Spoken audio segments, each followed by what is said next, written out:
বান্দরবানের থানচি থেকে আলীকদম যাওয়ার পথে ডিম পাহাড়ে ঘটে অদ্ভুত সব ঘটনা। যানবাহন নিয়ে পাহাড় বেয়ে ওঠার সময় চালকেরা টের পান অদৃশ্য কোনো শক্তি টেনে ধরছে, আর সমতল রাস্তায় রেখে যাওয়া যানবাহন নিজে থেকেই পেছনের দিকে যেতে থাকে। বাংলাদেশের সবচেয়ে উঁচু সড়কটি বান্দরবানে থানচি আলীকদম সড়ক। সমুদ্র পৃষ্ঠ থেকে ২,৫০০ ফুট উচ্চতায় তৈরি এই সড়কটি চালু হয়েছে ২ বছর হলো।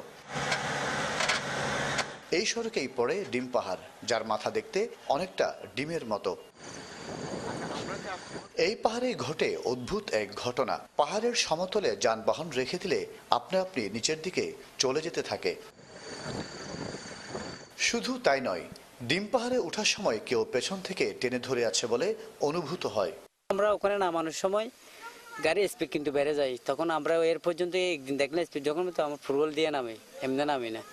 ৩৩ কিলোমিটার দীর্ঘ এই সড়কটি সড়ক ও জনপথ বিভাগ তৈরি করা শুরু করলেও শেষ করে সেনাবাহিনীর ১৬ ও ১৭ ইসিবি। পাহাড়ি এই উপত্যকায় আসা যাওয়ার পথে সম্প্রতি ব্যাপারটি তাদের নজরে আসে। গাড়িটা এখানে আপনার অটোমেটিকলি আপনার দাঁড়ায়, তখন অটোমেটিকলি গাড়িটা পিছন থেকে অটোমেটিকলি একটা ফোর্স বা ম্যাগনেটিক একটা আকর্ষণ আপনার পিছন দিকে টানতে থাকে। জায়গাটিতে এমন কোনো চৌম্বক শক্তি রয়েছে যা মধ্যাকর্ষণের বিপরীতে কাজ করে বলে মনে করেন চট্টগ্রাম বিশ্ববিদ্যালয়ের পদার্থবিদ্যা বিভাগের অধ্যাপক।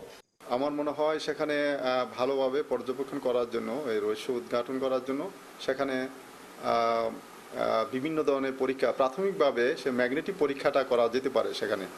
দুর্গম ডিম পাহাড়ের উপর দিয়ে থানচি আলীকদম আঞ্চলিক সড়কটি তৈরি করতে ১ যুগের বেশি সময় লেগেছে। মাসুদুল হক, ডিবিসি নিউজ, বান্দরবান।